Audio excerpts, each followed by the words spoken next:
of a double-decker bus crashes into us. To die by your side is such a heavenly way to die. Hello everyone, balik lagi di Walking Talking. Masih bersama aku Cindy. Dan di episode ketiga ini adalah episode yang spesial ya, karena hari ini narasumber aku bukan cuman Arif aja, ada Fadli Gunawan yang hari ini hadir di episode ketiga nemenin kita buat sharing-sharing tentang pengalaman yang pernah mereka alami selama hidup mereka ini ya, entah itu pernah jadi korban bullying ataupun pelaku bullying ataupun pernah terjerumus ke pergaulan bebas nih. Nah, aku mau nanya dulu ke Fadli Gunawan. Nah, Fadli sendiri ada nggak sih kejadian nih menjadi korban atau pelaku bullying?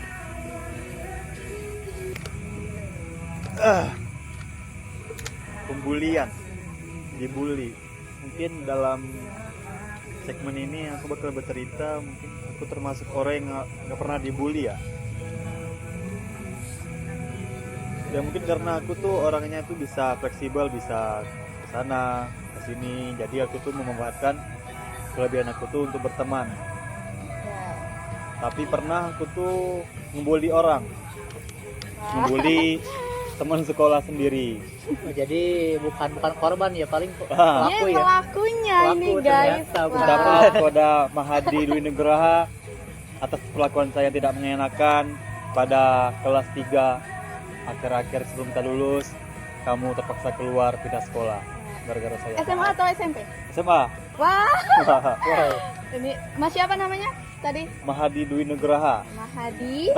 Taruh fotonya di sini ya. Nah, di sini ya. Boleh. Minta maaf Nah. nih Fab. Nah, kami tuh diam-diam kamar dia itu nyuri baju dia kan. Kami tuh besoknya mau ini sesi foto-foto ijazah.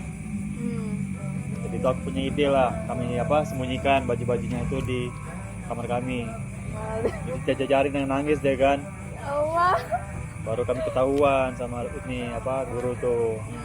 Gara-gara itulah dia tuh tiba-tiba bawa orang tuanya, terus minta maaf. Udah, besoknya udah nggak ada lagi di sekolah. Kok bisa ada pikiran seperti itu? Gak tahu, iseng aja. Gimana ceritanya tuh? Iseng aja, karena dia tuh orangnya lugu, ngelambai gitu kan, Iya. kayak kutu buku banget. Iya. Jadi itu sesekali lagi isengin, bukan sekali sih, setiap hari Dia dulu. sering ya. Ah. Iya. Pantes sih dia keluar. Iya, mungkin lah teman-teman, Wajar lah. janganlah contohkan ya, mau sekali 2 kali, karena mental orang tuh beda-beda. Nggak semua orang tuh bisa menanggapi semua perilaku kita tuh dengan kepala bersih, dengan damai. Contohnya tuh kayak Mahadi, dia tuh nggak bisa tahan lagi akibat dibully terus, jadi dia tuh memilihkan untuk minggat dari sekolah. Itu aja sih. Dia memutuskan keluar ya. Sekali lagi Sayang banget ya. Parah banget. mungkin itulah kalau kesah dia kan sama di sekolah. Kasian ya sebenarnya. Pasti ya. Terus kalau pergaulan bebas tuh kamu pernah nggak masuk Tuh, pergaulan gua pergaulan bebas tuh yang parah? alhamdulillah belum pernah lah. Paling nakal tuh pandal doang, cocoran dinding doang. Oh, Paling itulah. iya. Itu doang sih. Ya. Ini jadiin pelajaran ya buat teman-teman untuk nggak membuli sesama manusia gitu. Walaupun orang yang kalian pengen ngebully, tapi pikir-pikir lagi gitu. Mereka kan juga mau cari ilmu kalau misal di sekolah gitu. Ya nggak? Kalau Arif sendiri pernah nggak ngalamin bully ataupun terjerumus ke pergaulan bebas? Pernah nggak? Kalau bully, kita bicara bully ya Mbak ya. Kalau tadi Mas Fadli itu adalah seorang Pelakunya. Ya. Nah kalau saya itu seorang korban. Wah, Wah, Iya. ini pasti ya, ada pelaku, Iya. ada bully ininya, korbannya. Ya benar. Jadi bisa sama-sama sharing lah mungkin rasanya ya, baik rasa pelaku ataupun rasa dari Ya, korban dari itu korbannya sendiri. tuh gimana gitu. Ya benar. Jadi dulu itu suatu saat saya pernah ya mondok lah di pondok pesantren di daerah sekitar rumah saya. Nah, itu pesantrennya lumayan ketat, aturan pesantrennya lumayan tegas karena mengedepankan kedisiplinan, kesopanan, itulah ya. Iya, wajar. Ciri khas santri lah gimana Iya. gitu ya. Ditekankan terus menerus. Nah, suatu saat saya itu sampai di titik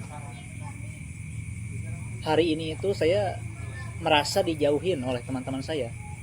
Karena Ya itu dia. Mungkin memang karena saya kurang dengan cara gaulnya, kurang bergaul maksudnya. mungkin karena Kurang kalau nyambung kita gitu. baru masuk pondok itu kan wajar kalau kenal. Iya. Kenal akrab wajar. Nah, lama kelamaan kan bisa seperti kayak circle-circlean kayak gitu. Nah, saya itu tidak masuk ke grupnya mereka ke itu. circle mereka, Ya, gitu. betul.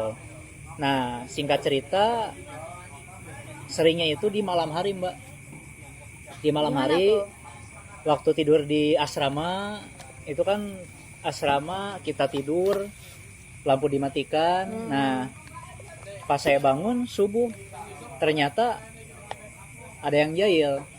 Jail gimana tuh? Ya, entah itu Dijailinnya. kita apa ya, kaki kita mungkin jempol kaki kita diikat terus digantungin sampai ke pintu lemari gitu. Emang ya? Kamu Ya. pernah ngerasain gitu? Sempet itu, sempat. Wow. Nah, yang Parah paling ya. yang paling parah itu saya pernah waktu tidur itu bangun-bangun tiba-tiba mulut saya panas, Mbak. Mulut Kenapa tuh? saya. Kenapa? Nah, itu ternyata waktu bangun di sini itu basah banget, itu lengket, nggak tahu apa. Fresker mungkin. Yang namanya masih gelap kan nggak tahu ya kita iya, iya. bisa lihat apa Jangan-jangan. gimana kan ya. Saya cobalah pegang gitu ya. Wah, lengket nih. Nah, saya hirup lagi, saya coba hirup lagi. Itu ternyata saya diolesin odol, Mbak, di sini. Ya Allah. Di sini itu tuh. Ih, parah banget. Iya. Sisi gelap pesantren ya ternyata. Betul. Ya memang tidak semua pondok pesantren seperti itu ya. Hanya beberapa lah. Beberapa oknum juga kan. Ya, yang- benar. Itu emang rasanya itu waduh. Bercampur lah, Iya. bercampur. Mau nangis pasti ada ya. Ya yang namanya dulu masih kecil, yang namanya belum bisa mungkin memutuskan keputusan gitu ya, Iya. belum bisa menilai mana yang baik dan buruk. Itu kalau diperlakukan seperti itu, apalagi tidak ada teman, Iya. ya saya akhirnya menangis gitu. Dipendam sendiri gitu. Benar, karena memang saya itu orangnya bisa dibilang pendiam lah dulu, pendiam. Jadi ada masalah, lebih baik saya pendam Diam, saja, ya. gitu. Iya, gitu sih. Terus kamu bisa ngelewatin ini semua gitu, bisa berdamai lah mungkin dengan diri kamu sendiri, itu gimana? Mungkin bisa dijadiin contoh juga nanti sama yang nonton. Ya sebenarnya hampir sama dengan apa tadi cerita Mas Fadli, Mbak. Gimana tuh? Kalau tadi Mas Fadli cerita dia sebagai pelaku pembulian gitu ya, hingga si temannya itu keluar Ya, sekolah. cara Nah, dianya iya. berdamai gitu ya dengan Nah, keluar. Begitupun saya sama seperti itu. Bersolid ya? Karena saya nggak kuat, Nah, bully terus-terusan. Kadang bully itu main fisik lah, atau mungkin seperti cara tadi. Akhirnya saya, wah ini gimana ya? Masa saya harus gini-gini terus? Tuh. Jadi saya dibully terus, teman tidak punya, teman ya hanya beberapa lah, segelintir gitu ya. Akhirnya saya memutuskan untuk keluar. Keluar. Ya, keluar dari pondok pesantren itu. Itu SMA atau SMP? Itu waktu 1 sanawiyah, 2 sanawiyah, Mbak. Apa itu, 2 sana? SMP. 2 SMP, Oh, 2 ya, SMP. setingkat 2 SMP. Terus kamu beneran keluar tuh? Ya, keluar mengundurkan diri dari pondok, Indah, akhirnya pindah ke sanawiyah lagi. Untungnya pindah ke sanawiyah lagi. tapi beda ya maksudnya. Ya. Beda. Kalau tadi pondok pesantren, ini MTS-nya, gitu, Oh. pindah ke MTS. Oh iya, MP. Iya. biar nggak itu ya. Tapi pas di MTS itu kamu pernah dibully lagi atau alhamdulillah enggak gitu? Kalau dibully lagi ya yang namanya kita tinggal di suatu tempat mungkin selalu ada Mbak ya yang namanya bullying. Nah begitupun saat saya pindah ke MTS itu saya juga merasakan bullying Mbak. Tapi Bullying. mungkin nggak Namun, separah waktu di pesantren. Cuman waktu di MTS itu untungnya saya tidak mondok. Oh iya sih, di MTS tidak mah mondok. pulang. Jadi sehari berangkat, sore pulang ke rumah ya. gitu. Jadi walaupun kita menerima bullying tapi tidak selalu 24 jam menerima itu. Nah, itu. Iya, iya. Yang bisa saya terima lah mungkin situasi seperti itu. Udah itulah yang maksudnya udah kebal gitu. Benar, karena memang sebelumnya bully terus-terusan 24 jam sudah saya rasakan. Begitu. Ngelawan apa? Kalau Ya, ngelawan, kamu nggak ngelawan gitu atau tapi kan dia sendiri maksudnya Iya. nggak punya teman Ya jadi ngelawan aja. ya dia karena gimana ada- ya? Karena belum ada mental situ ya. Gini, ya mungkin mentalnya sebenarnya belum gitu banget. sebenarnya rasa melawan itu ada. Pasti ada. Rasa pengen melawan itu ada saya. Cuman saya pikir ya menurut Mbak Cindy tadi saya tidak punya teman. Di sisi lain yang membuli saya itu Bergeng gak ya Pak? Maksudnya, geng-gengan iya, kayak gitu, gengnya, komplotan gitu kan, circle-circlean banyak ya kali kan. Saya satu orang lawan Iya, beberapa mereka, orang iya. gitu kan, lawan sekelompok gitu. untuk- Mungkin seperti itu sih Mbak kalau cerita dari saya. Tapi kamu pernah ini juga nggak, maksudnya terjerumus ke pergaulan bebas gitu atau hampir? Kalau masalah pergaulan bebas itu alhamdulillahnya saya tidak terjerumus Mbak. Walaupun mungkin saya berkomunikasi atau saya hidup di lingkungan yang berlawanan dengan kehidupan saya pribadi. Misal saya tidak merokok, Oh, tapi saya teman-teman gimana kamu ya? ngerokok Ya gitu. lingkungan saya itu pada ngerokok sampai lingkungan saya itu memang sering nawarin Iya, kayak dari gitu. semenjak saya MTS itu Mbak.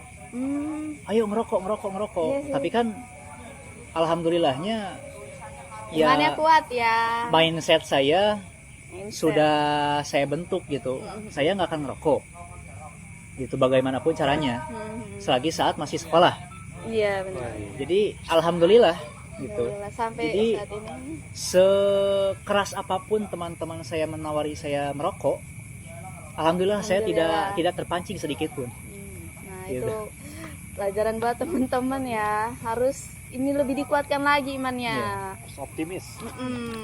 Jadi Biar nggak harus terjerumus gitu. kita harus pegang prinsip lah. Ya, Harus semua punya orang tuh harus prinsip. punya Iya, prinsip. benar. Kalau nggak punya bisa ini terlalu bebas hidup kita Bisa nanti. terjerumus gitu kan, terbawa arus lah. Nah oke guys, kita udah sharing-sharing tentang pengalaman Sodikin dan juga Fadli yang pernah menjadi korban bully dan juga pernah menjadi pelaku bully. Semoga ini bisa bermanfaat dan menjadikan pelajaran buat kita semua. Amin. Nah oke guys, kita akhiri dulu episode ketiga ini, yang dimana episode terakhir ya, karena berakhirnya juga tugas podcast kelompok dari Bapak siapa? Suki Ridho. Apa pesan-pesan kalian buat Pak Suki? Mas, Kalau dari saya Apa mau ngucapin kepada terima Bapak, kasih? terima kasih telah mengajari saya Ngajari apa ya? keluar dari memulai hidup di mungkin di media ya. Di media seperti kita bikin podcast sampai bisa, dari awalnya tidak bisa. Sama yang sebelum-sebelumnya kita bikin siaran TV dan sebelum-sebelumnya itu, terima kasih banget dari saya Bapak. Dari Fadli? nggak jauh-jauh beda sih. Kami ini baru ngerasain jadi mahasiswa komunikasi itu baru sama Bapak loh Pak. Kami Iya. itu selama 5 semester ini nggak ada belajar sama sekali yang kami mau itu Pak. Nah, kami berterima kasih pada Bapak telah ngajarin kami radio, televisi, Podcast, koran, malam. apalagi podcast Seorang dan jurnalis ya. Iya, kita bisa belajar jadi jurnalis juga di Iya. semester 5 ini ya. Iya. Emang the best lah Pak Suki. Iya, the best. Jalan ke Prodi 2025. Amin. Amin. Ada. Oke. Oke Sukses guys. selalu intinya. Iya, pokoknya sukses selalu buat Bapak Suki Ridho. Kita akan terus mensupport ya. Karena kita juga seneng dikasih tugas-tugas kayak gini. Ya. Nah, oke guys.